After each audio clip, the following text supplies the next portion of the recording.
Well, good evening, everybody. Welcome to Slam Nation Wrestling on the New York Nerd Show. It is Tuesday. Happy to be with you. As always, joined by the one and only Lord Cash. How goes it today, sir?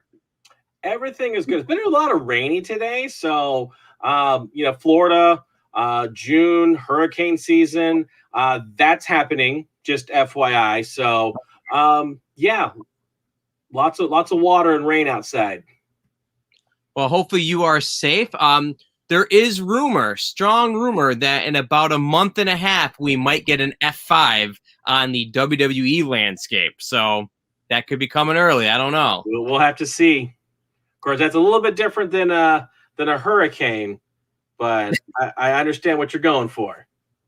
Yeah, either way, you want to stand back from both of them. Absolutely, because you never know what's going to happen. All right. So happy to have you guys here. We're going to be going into the SmackDown review and the Raw review. Raw from last night was relatively interesting. It did seem like we actually may have canceled a particular character that we talked about last week on our The Way I See It segment. We'll be talking about that a little bit later into the show. Same thing with SmackDown. Not a ton of development, quite honestly, but both shows were chugging along as they get ready because this coming Sunday is Hell in a Cell. That's right, yeah. I think we've got slated, confirmed, at least 5 matches for this coming Sunday. So yeah, it's interesting, how. I mean, on one hand, you don't want to completely overburden the roster, and the lineup, but there's not. In my opinion, there's not a lot of really deep, heavy matches that would really need or benefit from a lot of time. So I'm surprised that there's not just more matches. And perhaps, we do still have SmackDown before we get to the pay-per-view. So there may be some more developments as we get closer. Yeah, I'm sure because as of right now, the Intercontinental title, there's no match for that slated as of yet. So I'm full on expecting that something's going to happen with that, or at least the people that are revolving around the IC title, i.e., if we're going to get a Kevin Owens and Sami Zayn, if they're going to have a match just straight up, or if they're going to give, and then Big E kind of doing its thing with actual Apollo Crews. Exactly. We don't know. We'll see on Friday, but. The other mid-card belt, though, United States Championship, nothing has been announced to my knowledge, and he was conspicuous by his absence. All 3 of them were not on Monday's show unless I dozed off, which is possible on Raw, but I don't think I saw that. No, none of the I'm presuming you're talking about Ricochet and Humberto as well on Raw, along with Sheamus. Yeah, I think they're probably just giving his nose some time to heal up because he did get banged up pretty bad during his match with Humberto 2 weeks prior.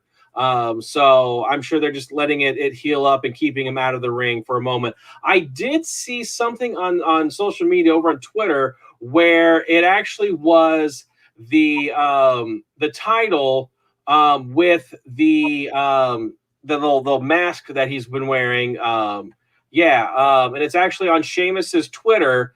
It actually has, and I'm going to go help see if I can bring this on over to show it to you guys here. Give me a second to share my screen. Yeah, because I wonder if they maybe anticipated that he'd get cleared in time, and they're just not going to have that happen. Let's see. So you've got the Universal with Sheamus's little thing, and you've got his hat in the top right-hand corner, and then, of course, you've got his face shield right there on top. So the actual thing that I'm looking for, my Twitter page now, that is actually said, well, because that's just the picture itself, but it says the Phantom of the Raw Paria. Oh, nice, yes. So it's kind of a little joke of the Phantom of the Opera, but it's I guess he's not there. He's just in the rafters, kind of watching, I guess. I don't know. Right, and that's very well possible. I mean, like I said, like you mentioned, he did get pretty brutalized during his match 2 weeks ago. Now, if you are interested in this particular food, you as in watching us right now, who do you want to see Sheamus defend the belt against? Because right now it is being booked it's a 3-way. Right. They go, who do you want to retain or win? Put it in the chat. We love to hear you talk about it for sure. Yeah. definitely. I don't know if that was a question actually directed towards me, along with our viewers, or if that was just a theoretical question tossed out there for debate the masses to get some interaction. Debate the masses mostly because you and I are going to be doing a little quick show over the weekend to kind of preview the pay-per-view. So if they do add it over the next week, perhaps through social media, we'll be able to kind of go through that on our preview. Yeah, I would imagine either Saturday or maybe early Sunday we might we'll throw a special Slam Nation Wrestling so that way we can give once we've got the full card laid out, we'll know if there's any pre-matches that may happen before the actual event starts. We'll be able to give our proper score on that so that way we can figure out what we're on. Because again, we've kind of been going off on who's got a better prediction rate. I think I'm leading at the moment. So you definitely are. Not to put a little salt on that wound, but last pay-per-view definitely you dominated pretty well at WrestleMania Backlash. I think I had like one prediction right. So I think I had like 1 or 2 points I was ahead of you. So it wasn't a total mopping of the floor, but there was some definitely ones where I picked the 3-pointer where you got a 2-pointer. So I think those were where I moved ahead. Yeah, I definitely added up though. Now exactly. Our first thing we're going to talk about today, so just to remind you guys of a little bit of a layout of our show, we do go over SmackDown from what would it be 4 days ago now, and then we'll talk about I have a little prediction, a segment I call The Way I See It, where we talk about something that might be going on in the world of professional wrestling, or a thing that I hope becomes a thing going on in the world of professional wrestling. Kind of talk it out, and then after that we go to Raw, and then we do our closings, and we do a dance number too. I got to be honest with you, we do a big dance, a deep dive, yeah. I'm ready to dive in. Me too. All right, so let's talk with the world of SmackDown. It is the table that our Lord and Master Roman Reigns just sit at the head of. What happened on the Blue Brand this week, Lord Cash? Well, our first match that we're going to kind of talk about was a tag match between Big E and Kevin Owens versus Sami Zayn and Apollo Crews. So this one, they kind of you're good against your bad. Apollo Crews, not necessarily happy that he was stuck with Sami Zayn, but Big E and I've blanked on the other person, Kevin Owens. Yeah, Kevin Owens. They seem to work pretty well together, but it just really fuels the more the fire of Sami and Kevin Owens that I think that they're going to go that route for something Hell in a Cell related, not necessarily be in a Hell in a Cell, but I definitely think that they're going to be fighting this Sunday. You think they're going to go for that one already at the pay-per-view? I just think it's been building up with everything that's been going on with Logan Paul, with the conspiracy video and everything going on. That's been WrestleMania Backlash, and now Hell in a Cell. Like I said, I don't know if they're going to actually fight in Hell in a Cell, but definitely I think something's going to go on there. They're going to have they're going to try to settle things out again. Whether or not that's going to get resolved, that's to be seen. But right. I definitely think that they're going to, like I said, Big E will go up against Apollo Crews, and Sami Zayn will take on Kevin Owens. Okay.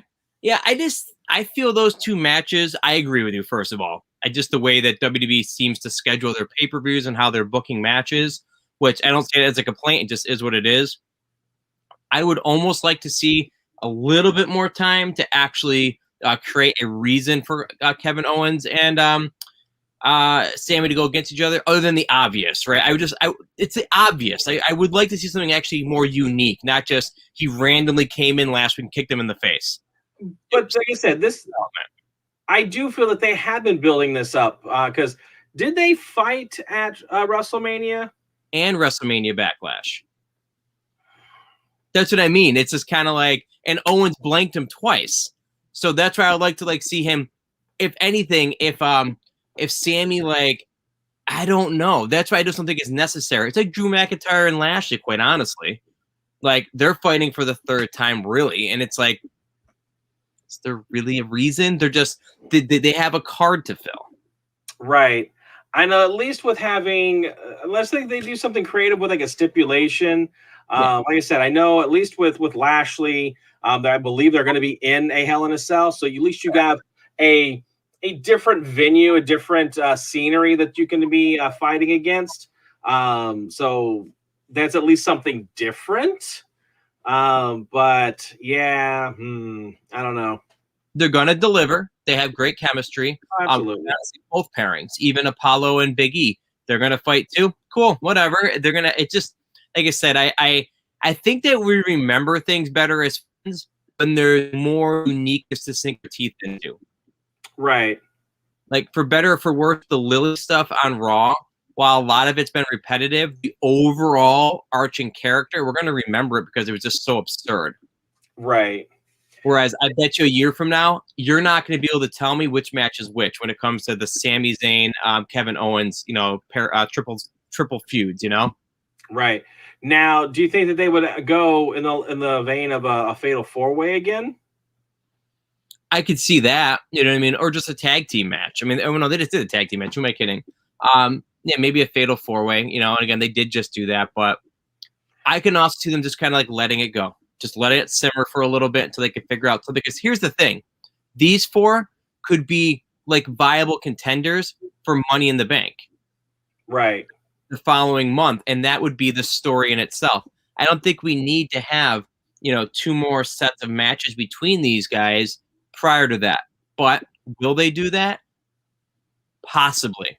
Yeah. There are some other feuds that are kind of simmering that could actually be put on the pay-per-view, I think, before these ones would. To have a little bit more development from either show. Well, we'll just have to kind of bide our time and see what happens. Right, and maybe SmackDown this week is going to really hit us with something that pushes these two feuds to the next level. Right. Well, hopefully that'll be the case, but, if not, like I said, we've got 5 matches so far, so we definitely do have some more time to fill on the card, so we'll just kind of see how that goes. Now, are you ready for some math, Lord Cash? Because I have a math problem for you. Let's do it. All right. What's 100 divided by 2? 50. Yes. 50-50 booking strikes again. The WWE loves to give one person a win and then the other person win the next week. Camella and Liv Morgan fought again on SmackDown, whereas Carmella made Liv Morgan tap out the week prior on Liv Morgan's kind of singles re-debut, which makes no sense, having the good person, tap out of all things. This week, Liv Morgan got her hand raised, so now we have 50-50 booking. These ladies have 1 match apiece. So, what's next? They're going to go to IHOP together. Get some pancakes. I could see that. They can get some pancakes. Nice. I don't wait. Yes. Yeah. I mean, I don't understand faces tapping out. Right. Especially to a lower card wrestler. Because the bottom line is I like Carmella, but she's not at the upper echelon like a Becky Lynch, like a Sasha Banks, like a Charlotte Flair. So to come off Liv Morgan, her re-debut in a sense, coming out and just tapping straight out. Carmella's got others, she's got strike moves she could have just pinned her with or cheated. Right. Already kind of puts her behind the 8 ball. Now, is it okay if Liv Morgan is not a upper tier competitor to tap out to a also not top tier competitor? Oh, completely is. If the goal is not to establish the lower tier face. Right. Because here's the bottom line, right? If Liv Morgan came out last week, tapped out, these two never fought again, maybe Liv goes finds another tag team partner and moves away, cool. It is what it is.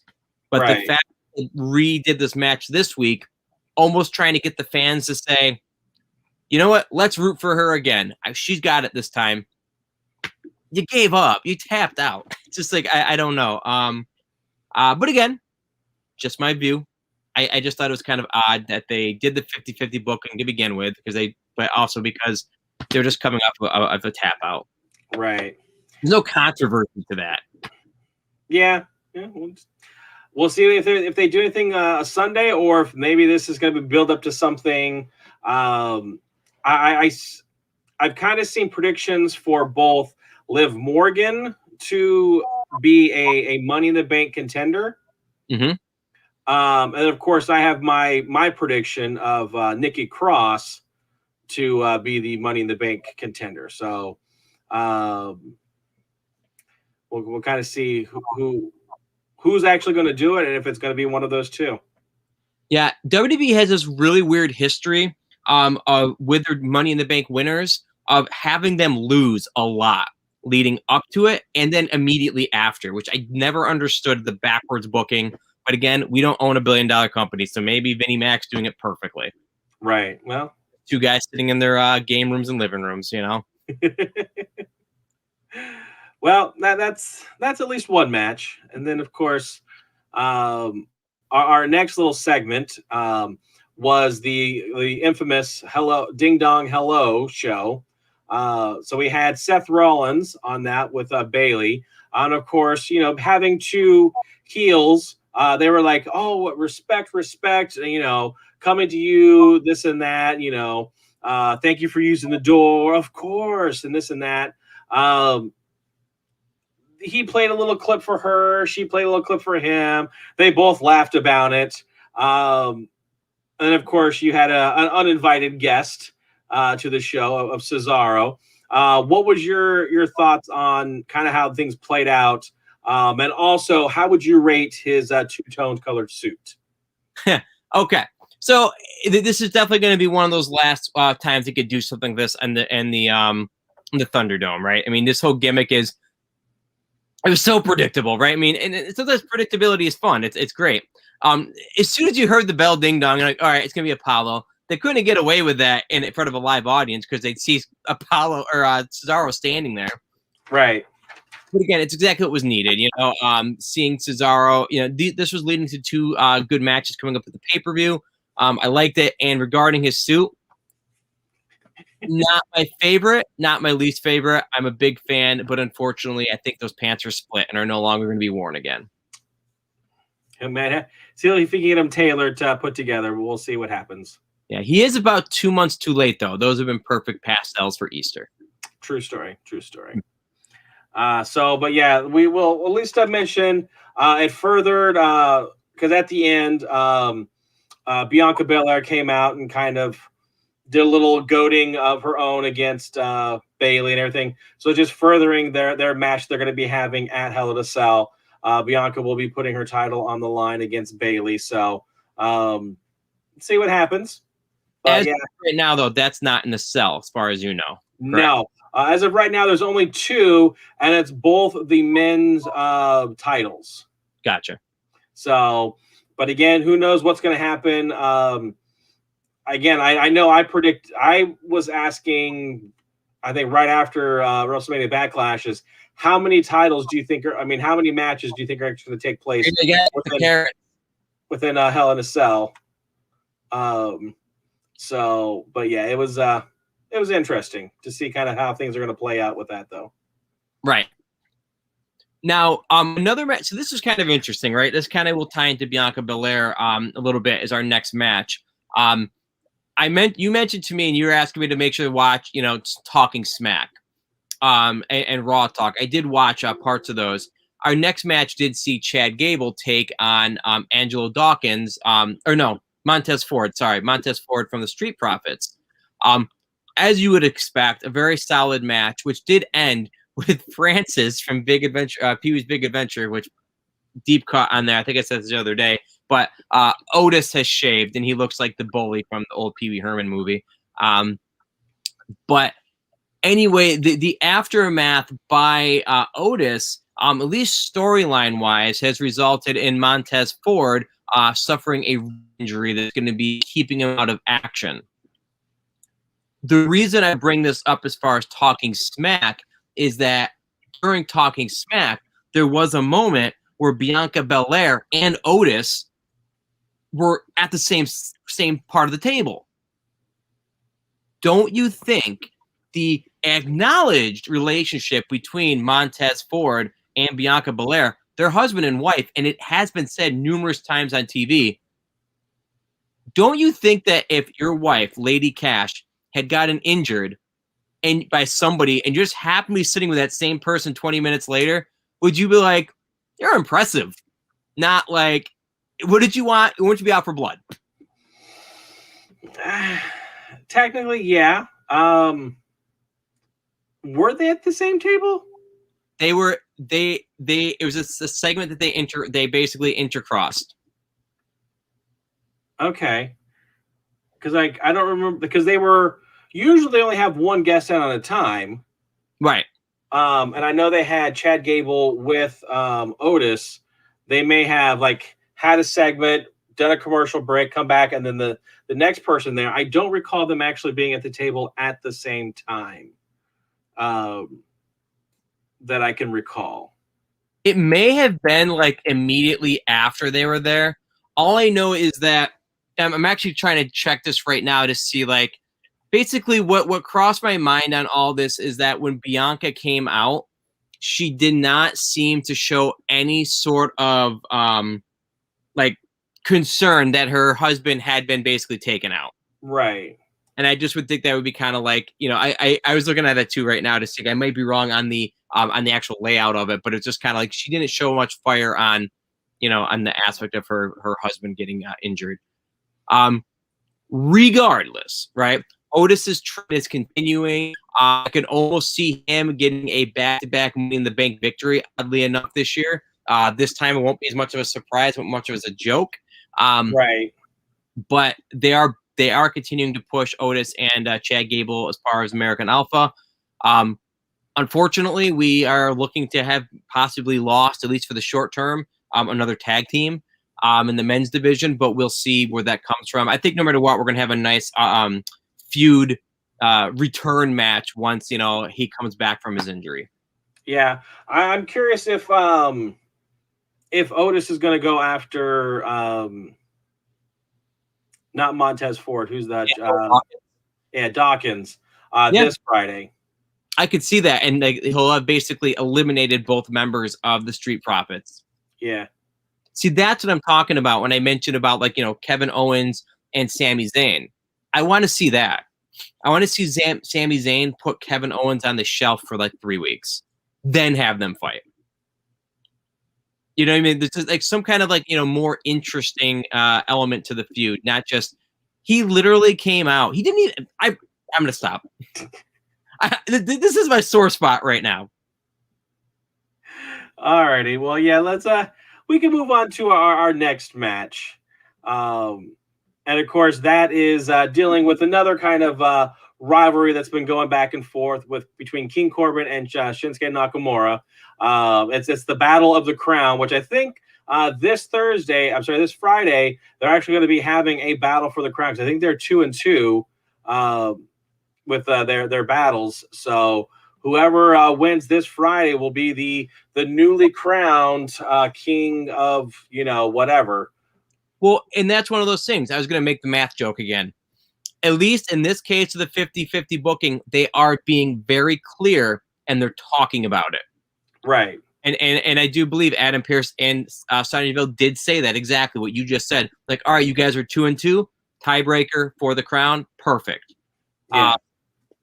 You know, because like that's totally fine. You know, and having 50-50 booking if it's for a reason, not just because they had nothing else to do, totally fine. I'm excited to see that battle for the crown this week, and I'm going to. There's also something on the line. Yeah, it's not just all right. You get bragging rights. No, there's actual an item that they can, you know, brag about because, you know, one's going to be wearing the crown.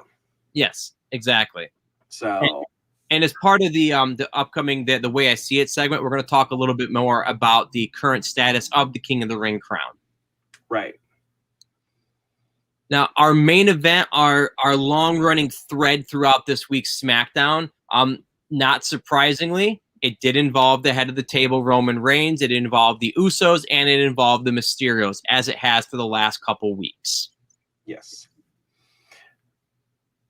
Yeah, so basically Rey Mysterio came out to the ring, called out Roman Reigns, and basically, is like, you hurt my boy. I want blood, basically. And he had a kendo stick, which just magically appeared, I thought. Yeah. And just starts wailing on him. Of course, Rey gets a couple shots in, but Roman's able to, thwart him off a little bit and get a little payback in there. I do find amusing how casual Roman Reigns' attire has gotten over the time frame. Dominic was even there and was taking some shots at Roman Reigns.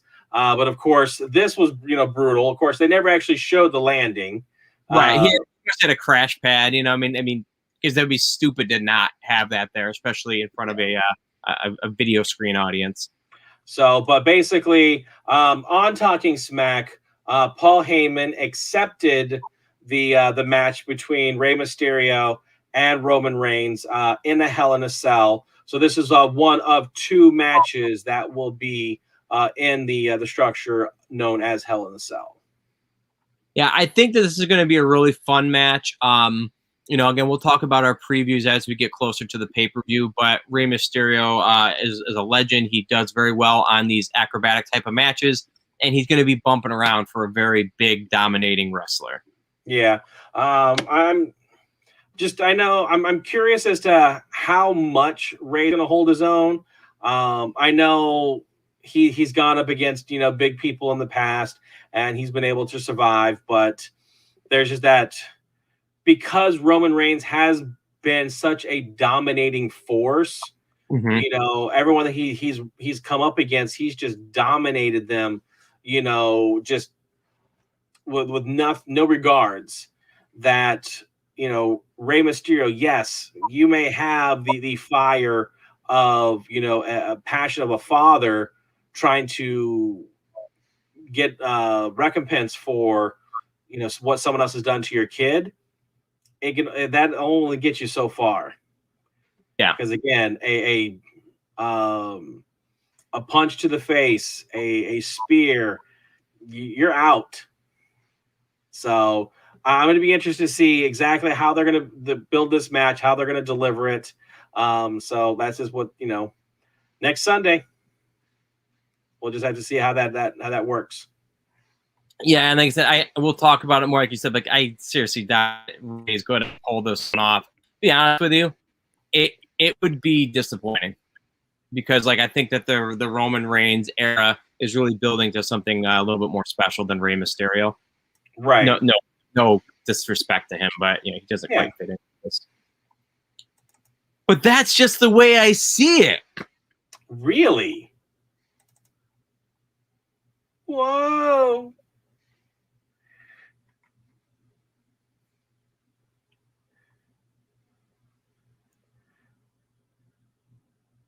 Is that, you want me to push the button?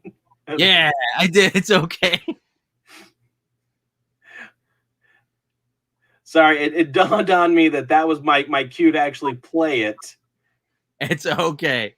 It's all good.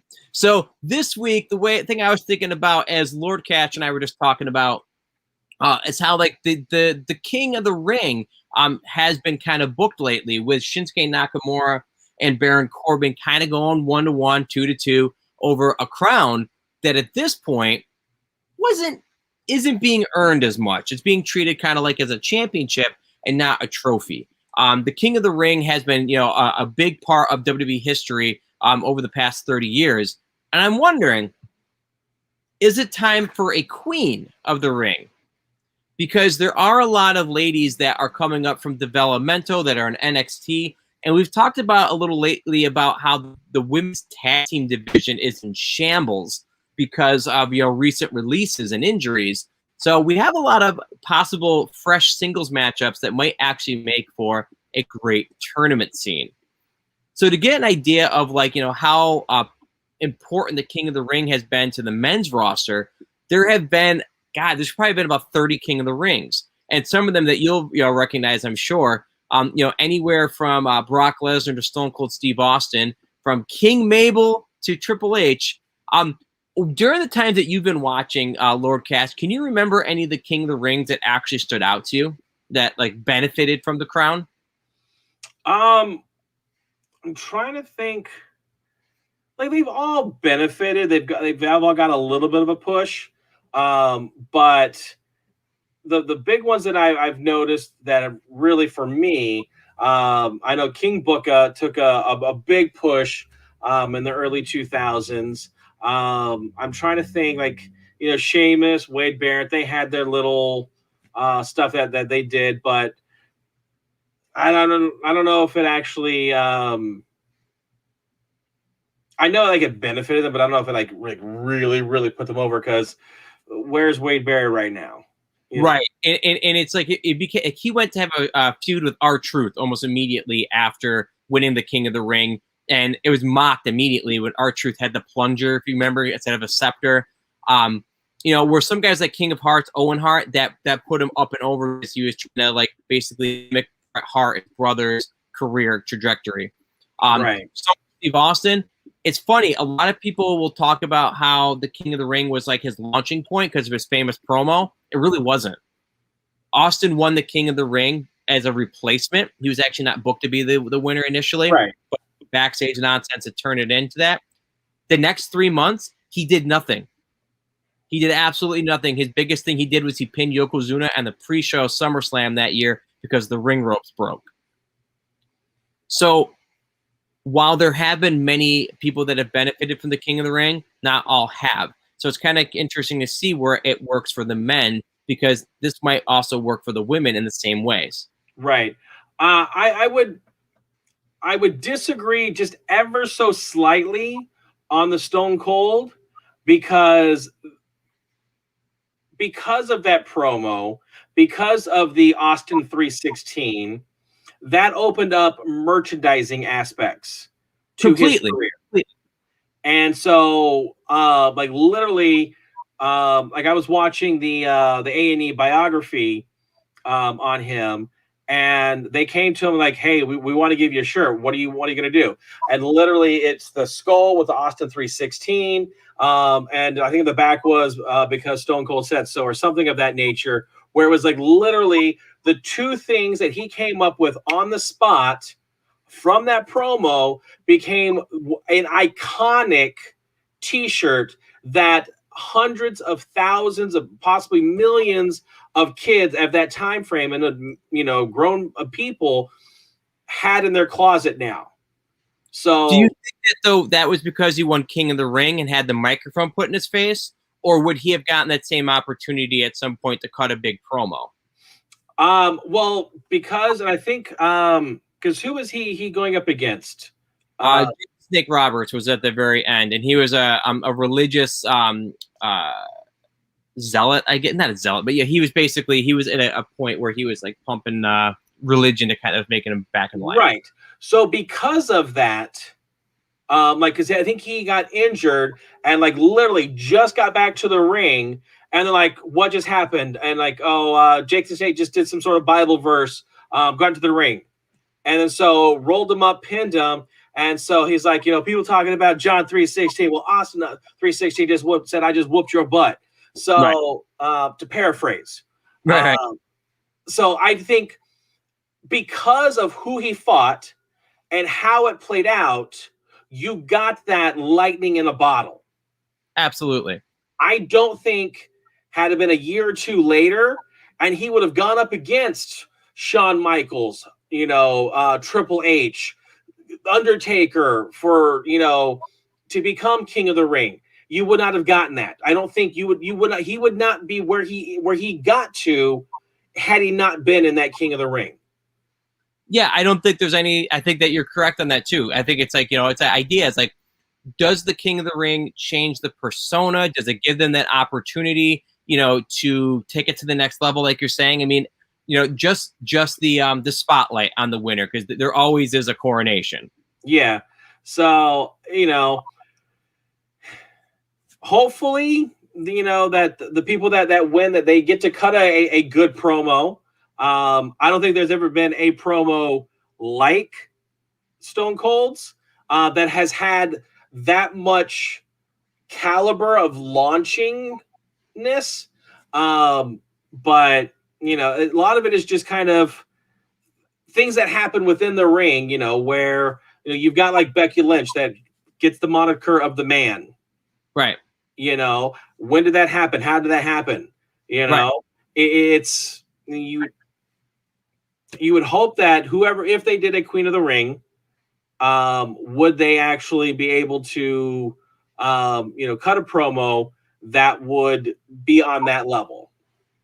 Right. And that's just it. Like I said, as long as they give that time, because, I mean, even when Bret Hart won the King of the Ring in 1993, it gave the opportunity for Jerry the King Lawler to make his debut in the company. So it started a feud for those two that lasted the better part of 3 or 4 years. Right. So, yeah, the opportunity for King of the Ring, there's so much there because the spotlight is immediately on you as somebody that has accomplished something that's been grand. You've won a tournament. And they've done 32 people at one point, but you have the ability right now with the women's roster to have a 16-woman tournament. And you can have a variety of different things. You can even make whoever wins it become the Queen of the Ring, and they could possibly go one-on-one with the champion. Right. That'd be a way to actually earn the right and not just do what Rhea Ripley did at WrestleMania, pointed a sign. Or like Charlotte did when she came back and just said, you know who I am? I'm Charlotte Flair. I am the opportunity. Give me the match. Right. It'd be nice to see a woman on the Raw or SmackDown's roster to go through the ranks, have a competitive tournament, and actually win it. Now, do you think outside of, Jerry the King, there's not characters that have a persona of King? Actually, there's a ton of them. And that's what I was going to, some of it happened before, like, you may have gotten into wrestling. Right. Okay. But what I'm saying is, did Jerry ever win the King of the Ring? No. Coming into it, yeah, none of them were actually kings before going into the tournament. But I'm saying you have Jerry the King Lawler. Yeah. That is his persona, is the king. Right. You've got Shinsuke, who is the king of strong style. Correct. So you've got that aspect where, again, working. It's kind of almost similar to where you've got Jerry the King going up against, Bret, who is, King Bret, or, whatever he was going as at the moment. You had two kings that were going face to face. Right. So in the same thing, you've got King Corbin and King of Strong Style going and battling right now. Right. That being said, you have a queen. I know. Yeah. As I say, I know exactly where you're going with that. Charlotte is known as the queen. Asuka is known as the Empress. Right. And I feel like there's one other one that's out. Natty could be the Queen of Hearts. So, yeah. Which she's done that angle as well. So you've got at least the queen personas that are going to try to elevate themselves, because like I am, the queen. So didn't Alexa Bliss have a moniker? Alexa Bliss? Yeah. In that same vein. Well, I'm not sure of her off the top of my head, but I know that Shayna Baszler was the Queen of Spades. Right.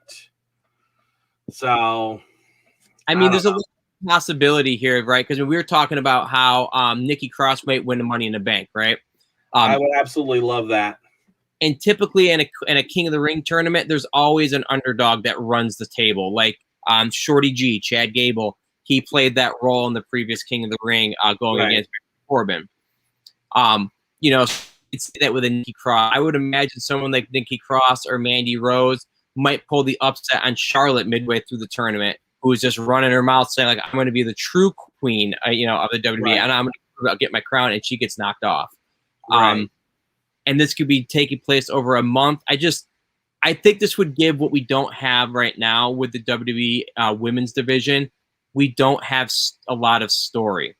Yeah. And I just think this would be kind of a fun, different thing to do in the summer months. We'll see if they do anything like this, but it just made me think, recently because of the whole Shinsuke and Baron Corbin, they're going back and forth over a crown. So the way I see it, they should do a Queen of the Ring. Yeah, I I don't see why they couldn't, especially with a lot of them trying to equalize the men and women's division. I know that it's not directly equal because again, you have a SmackDown men's tag team, you have a men's Raw tag team for the men, but you have one set of belts for the women that goes back and forth between both brands, all three brands potentially. Right. So until they actually have one set of belts for each brand, that's not going to be on this, the same level as the men. On top of that, you've got the US and the IC title. That's two additional belts that the men can win that the ladies typically don't get a chance for. Right. And I think a part of it is that, there's less than 20 women on the roster between two shows. Yeah. So, but at the same time, I agree with you, and that's one of those things. It's like, why not give them something? Like something to at least get through the summer. Yeah. Well, we'll see what happens. We'll see what happens on Raw as well. God, I'm pretty sure the first two matches we're going to talk about were left on the cutting room floor, and probably for good reason. Because as we talk about, Hulu does an hour-and-a-half version of Raw instead of the full 3 hours version. They cut it down. Obviously, commercials, they're not cutting out a ton, but you do usually lose 2 to 3 matches. Depending on how quick they are, because there was one week there was like 5 matches but they were like really, really quick ones. Yeah. So the first one we're going to show, there's actually 2 matches that were involved. It first started off with John Morrison going up against Jeff Hardy. Decent match. These guys had a hell of a feud with Shelton Benjamin about 12 years ago over the Intercontinental Championship back when Morrison was Johnny Nitro. Yeah. Great chemistry, but they were rushed. I mean, it was, I don't know, maybe 3 minutes? Yeah, give or take. But Morrison gets the win. And then all of a sudden, here comes Cedric Alexander saying, I can beat you and blah, blah, blah. And Hardy's like, well, fine. If you can beat me, then I'll retire. So here comes the match. So you had Cedric Alexander going up against Jeff Hardy. I can't say that the match was horrible, but again, it was another one that was just really, really quick. And fortunately for Jeff Hardy, he did pull out the win, which I find amusing, where he lost one, but then wins the next one.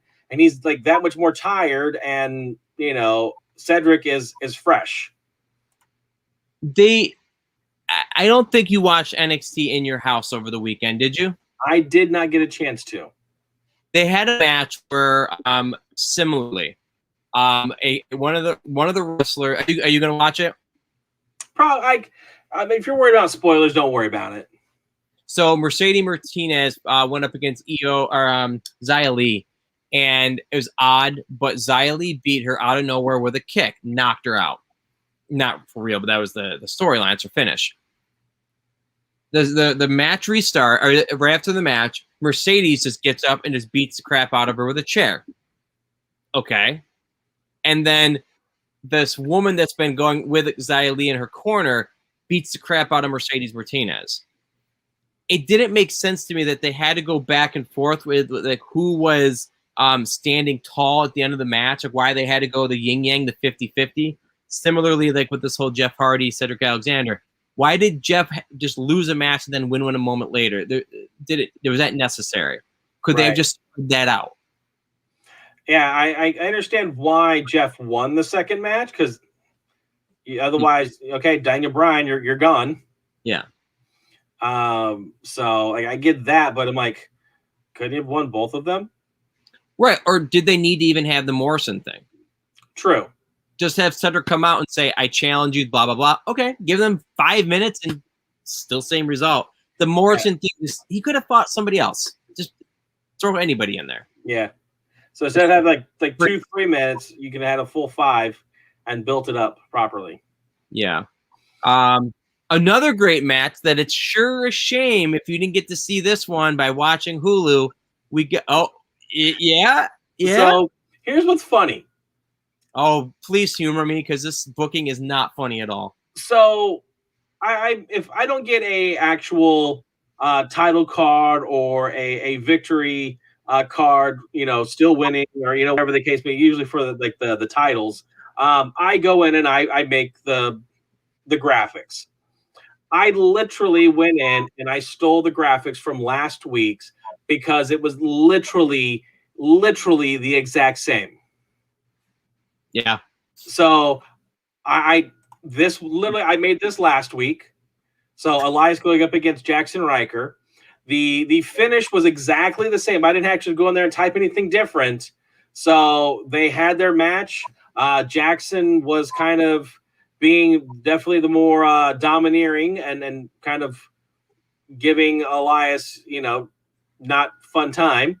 And then all of a sudden, Elias kind of runs away again and gets counted out, and Jackson Riker gets the victory. So, literally wins by count out. Did not type anything different. This is my new crap. What were they called with the masks? Retribution. It's like, what? Like, okay. Elias took him under his wing for some reason 2 months ago. Elias, huh? Yeah, it was longer ago, but point being made. Elias was fighting with him for the tag team titles. They were not losing. Yeah. He left on his own. He said, "You know what? I don't want to be your tag team partner anymore." So he leaves.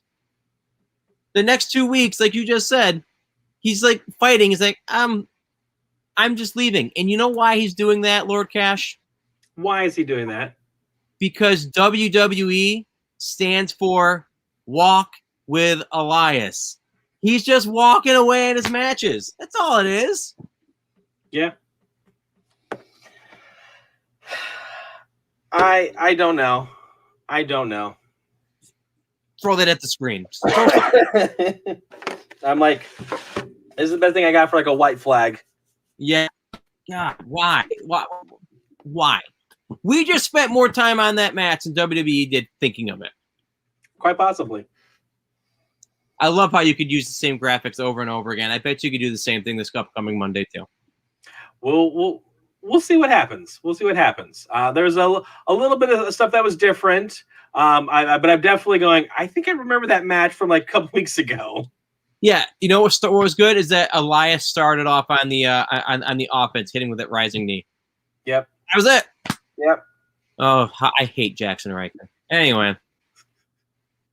Well, someone who I am actually a fan of and is getting a little bit of a push, and I hope does amazingly well over the next, 6 weeks. And that is of Nikki Cross, where she went on one-on-one against Charlotte Flair. Again, match ended with a little bit of a quote-unquote controversy, but basically because of how the matches has gone over the past 2-3 weeks, where, Nikki Cross beat the 2-minute challenge between both Charlotte Flair and Rhea Ripley.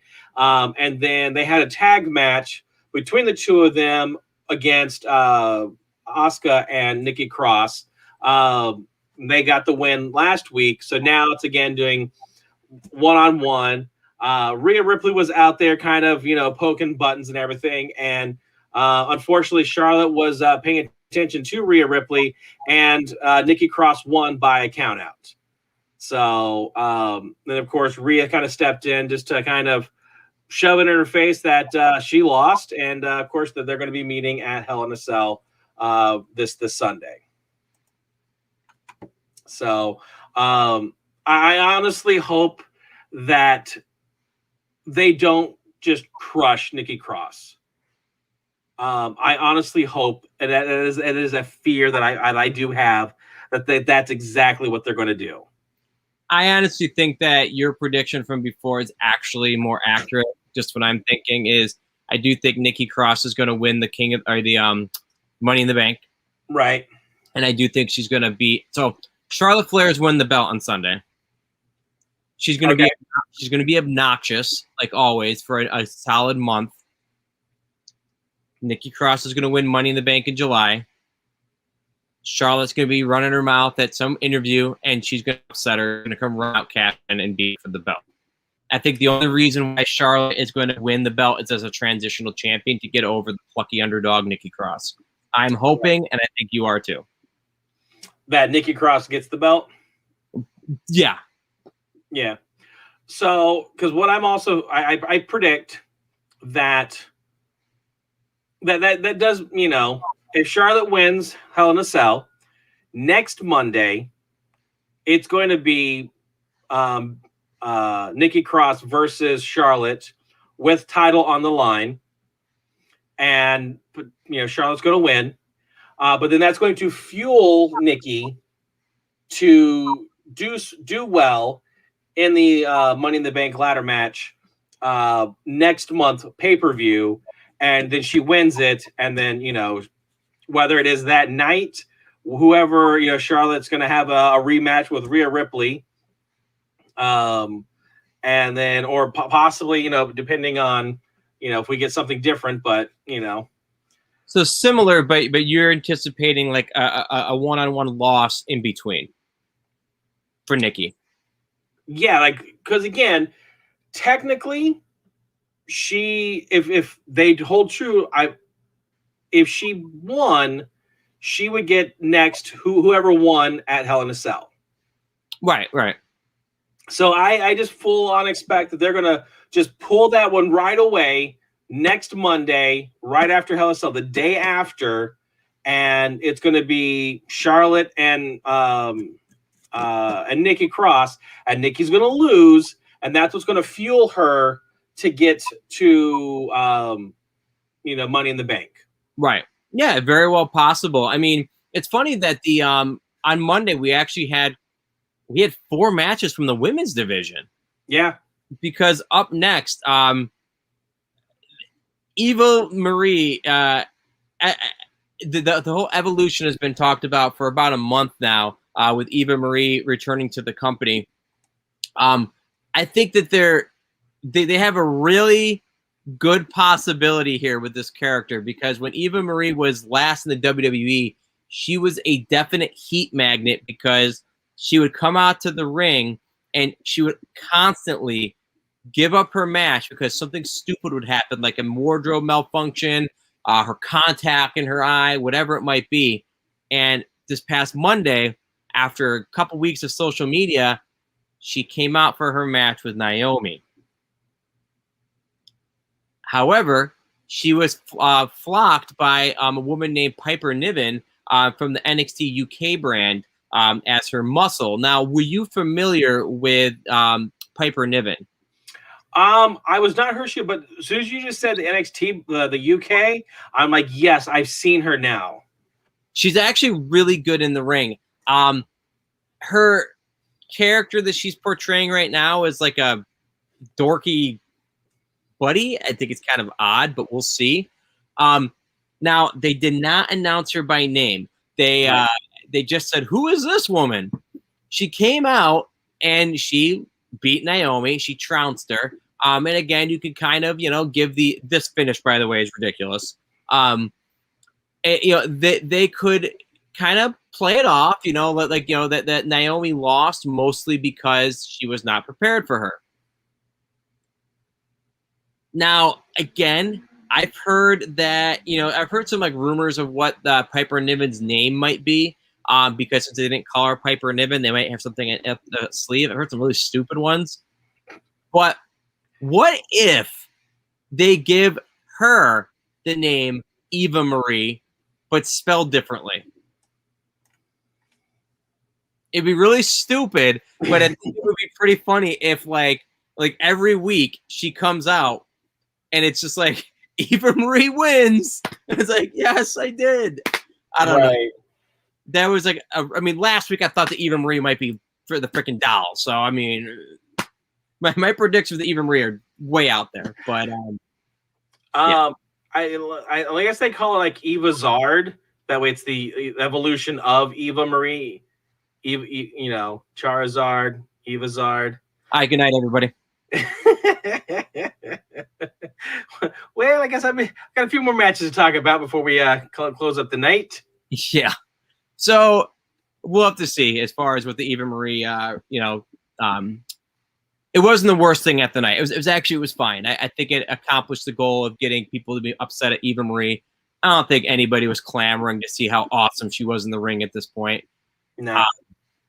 And quite honestly, we do need more women on the roster, so we actually got the price of one. Like, of all the things that annoyed me or made me angry of the night, that was by far one of the least ones. Yeah, exactly. You know, the two matches for Jeff Hardy annoyed me. The main event annoyed me. So I'm like, that's the least of some. She brought someone else out and fought on her behalf. Okay, whatever. Right. And it's fresh at this point too. That character is just yes, both of them. So. And I'll just take fresh blood, you know, over the stale stuff that's been being delivered. Exactly. So, kind of. Well, okay. I almost said stale stuff because these guys have actually fought quite a bit lately. But we love these two characters quite a bit. You know, the New Day tag team and RK Bro. Good match. Interesting comments by MVP and Kofi Kingston after the match. What were your thoughts about the match itself? I mean, I know you're going to be gushing over there just in general, but what were your thoughts on the tag team match? I thought it was really, really well. Again, I can't ever be mad at the New Day.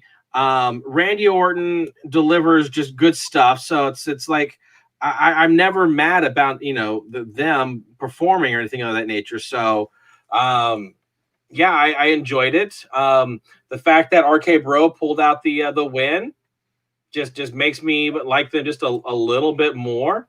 So I can definitely dig that. I do want to point out. Give me a moment here. No problem. I'll be curious if you're going to point out what I'm thinking. While Lord Cash is pulling that up, MVP did have an interview with the New Day behind the scenes, and he basically was trying to convince Kofi to cut away from the New Day because he's like, Kofi Mania has been nothing since the New Day came back. And, Kofi was pretty impassioned by its follow-up to that. Like, he's never going to leave the New Day and Xavier because that is the reason why Kofi's where he's at. So, but still, little seeds kind of planted. Personally, I don't think they're ever going to go with a New Day split. Those three have been very adamant about not wanting to go down that road. Right. Seeing, a character like MVP, who is quite the talker, really trying to get in under his skin. RK Bro, baby. I love their new design. Just a little Viper on the little scooter. It's great. So I'm digging the whole little tag team that they got going on. Still, I think we're both very heavily leaning into a SummerSlam Team Championship win for RK Bro. Oh yeah, it's gonna happen within the next 3 months. Definitely. I'm a little bit of a transition here. So I was eating some crackers earlier today, and I realized they didn't taste right. And I looked at the box and I realized that they had a sell-by date. The sell-by date was about a year ago. And I realized I hadn't sealed the box either. And I thought, boy, these taste kind of stale. It's like something, that's stale too. Asuka versus Rhea Ripley. I know I'm taking a long tangent here. I don't want to see these women fight again. I mean, why? They have good chemistry. And I apologize, Lord Cash, for that terrible analogy. But why? Yeah, I do feel your pain. I do feel your pain. I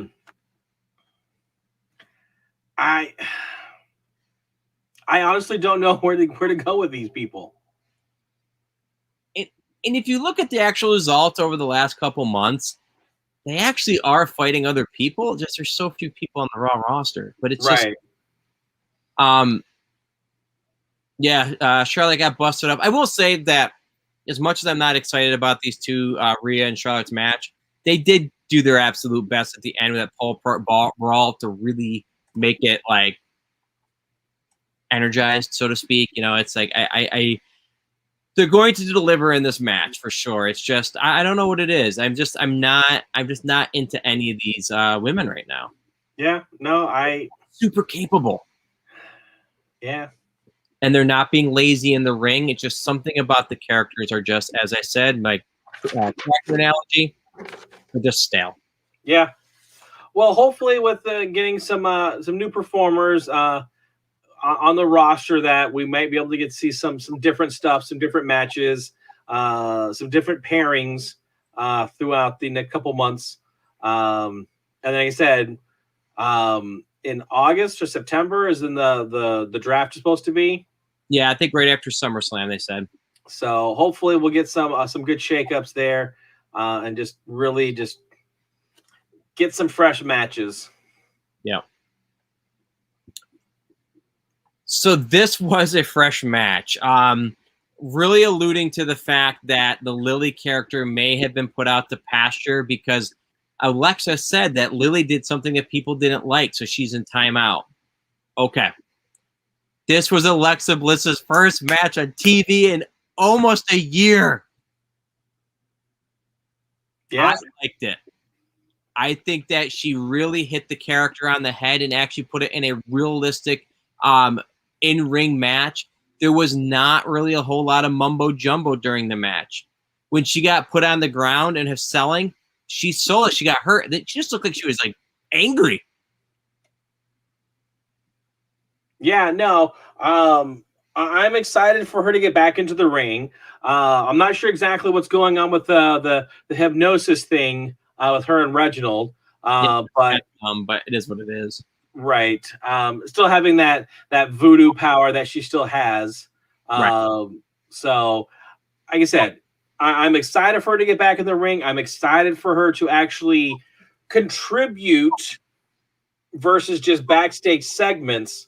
So I'm willing to see, where they're going to go with this character. And as you mentioned, kind of, Lily, you really can't use that character unless it's backstage and like video segments, kind of like they used to do with the Firefly Funhouse.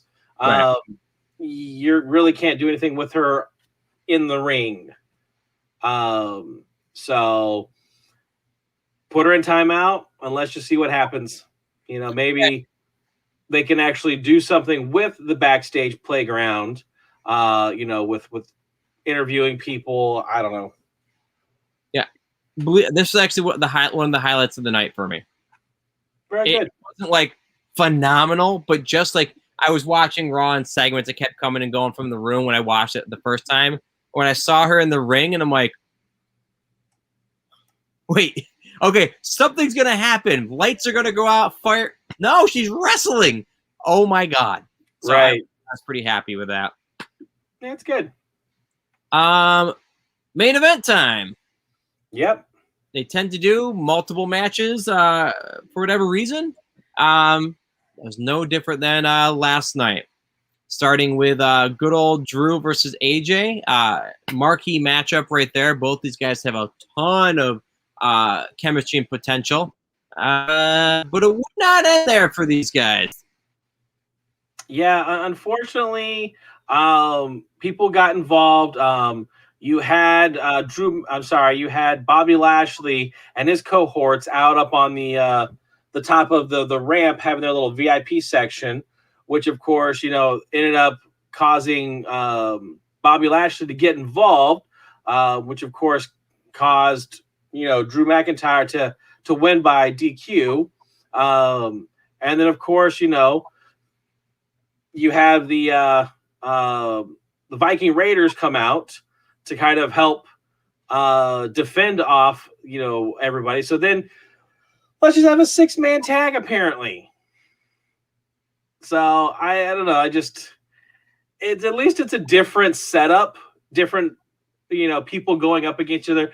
Drew McIntyre has not fought the Viking Raiders.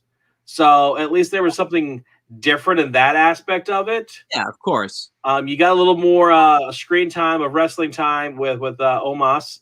So it wasn't horrible, but again, it's just why. I actually have to notice something. This match occurred during a commercial break, correct? Didn't they go to commercial and then restart the match after the commercial? I believe so. So you're telling me that Bobby Lashley had his wrestling tights underneath his suit? No. The beginning of the match, they actually said Bobby Lashley is going back to the ring, to the locker room, to put on his tights. So he was gone for about five or so minutes. Okay, I missed that. He was not there. Okay. So they actually do point that out, that he was back in the locker room changing. So at that point in time, you essentially had a 3-on-2 going on. Gotcha. Yeah. Because I may or may not have fast forwarded. Yeah. So typically, I watch all of the USA version of Raw, and then I just skim through the Hulu version. I'm like, okay, that match is there. That match is there. Oh, nope, that match is not there. That's on the cutting room floor. Skim through again. That match is there. That match is there. Okay, that one they skipped. So right. That's how I've been doing it lately. Yeah, 3 hours is an exhausting show sometimes, as you and I both know. And I'm like, when I got to Raw this week after watching everything else, I'm like, by the time that match was coming out, I thought it was just going to be AJ and Drew, and I'm like, Drew's going to win. I don't really care. And then, like I said, I kind of basically stopped watching it, and I saw it was a 6-man. I'm like, what the hell happened? So I didn't really. How did we get here? Yeah. So I could have guessed it was a DQ, so I came into tonight's show saying, probably a DQ or count. Oh, it's DQ. Okay, cool. Yeah. So this Sunday is, of course, Hell in a Cell. And we'll kind of just, as of right now, we've got 5 matches. We mentioned the Bobby Lashley putting his title in the Hell in a Cell against Drew McIntyre. Then, of course, over on SmackDown, we do have Rey Mysterio going one-on-one against the head of the table, Roman Reigns, in a Hell in a Cell. So those are at least your 2 Hell in a Cell matches. Your SmackDown women's, Bianca Belair going up against Bayley. That one is not a Hell in a Cell match as of right now. But again, who knows what's going to develop this Friday night. We also have Rhea Ripley going up against Charlotte for the Raw Women's Champion. And then as of right now, the only match that is not have a title on the line, but it is Shayna Baszler going up against Alexa Bliss. So we'll kind of see how all that plays out. If they add any more matches, time will tell. But I would say definitely, check us out on either Saturday or Sunday. We'll have a special Slam Nation for you as we do our predictions for Sunday night. So, and of course, the best way to do that is to like and or subscribe to the New York Nerd Show channel on Facebook, Twitch, or over on YouTube. So that way you will get those notifications. Make sure you click the bell to turn on notifications. That way, when we do go live, you will get those notifications. And of course, Slime Nation is not our only show that we do here weekly. So we do have a bunch of other shows. So as of right now, tomorrow is Wednesday, and we're going to be talking the Game Room. The calendar changes, but the Mayans have had this figured out for many years. Yeah, well, it happens. Vortexes, Nexus beings out there. Who knows? The TVA may get involved. I don't know. Exactly. But yeah, tomorrow on the Game Room, I'm going to be sharing 5 of my rarest, most uncommon, or not most, whatever, most interesting, rarest, uncommon, whatever you want to call it, things for the original Nintendo. I was going around looking at all the things that we do have here. I'm like, I'm going to stick to one system. Bitter Rich suggested that too. So tomorrow's going to be all about the original Nintendo. So do think about what you may have played on the original Nintendo, everybody. My list was definitely very small on the games that I had. So. Well, you never know. Maybe one of those we talked about. Yep. Thursday, we're going to do our second episode of Low Key on iStream, Ustream, the Disney Plus phenomenon right now. Tomorrow's a new episode. Friday is Funko Royalty, where I believe you're going to be talking about some exclusives, right? Or chase variants. Yep. So, when they release one, they're usually they have a chase on some of them. So it's just a something just a little ever so slightly different. It may be like I've got a Kevin Nash. Literally, he's got, instead of having the white Diesel shirt, it's the black NWO. So that's the chase version of it. He just has a different shirt on. Same character, same whatever. It's just a little smidge different. Yeah. So, and I've got about 7 or 8 of them that I'm going to kind of. So these are the ones I've gotten over the last like 2 months while collecting. So I just kind of want to show those off because they're kind of cool. Yeah, and absolutely. You'll appreciate some of them too. I am sure of it. If you already said Kevin Nash Diesel, you're already in my wheelhouse. I mean, it's not too bad. Saturday is mail call, mail time. Sunday is Call of the Wild. Monday is Crazy Card Collecting. And then we'll see you next Tuesday right here with another Slam Nation Wrestling. But if you can't wait until tomorrow at 8 p.m., check out the YouTube, like Lord Cash said. We've got over 150 videos. Watch them all. That's your homework for tomorrow. Watch every single video before tomorrow. I double dog dare you to watch them all. Dare you. Exactly. All right. We dare you to like, share, and subscribe as well. Thank you so much for coming with us tonight on the Slam Nation Wrestling. Thank you for sharing the pain that is Monday Night Raw sometimes. We appreciate that shoulder for us to cry on, even virtually. Exactly. Come along for the ride. Yes. All right. We will see you tomorrow for the game room. Can't wait to share off some of the random things we have of Nintendo stuff in our room. Till then. Laters.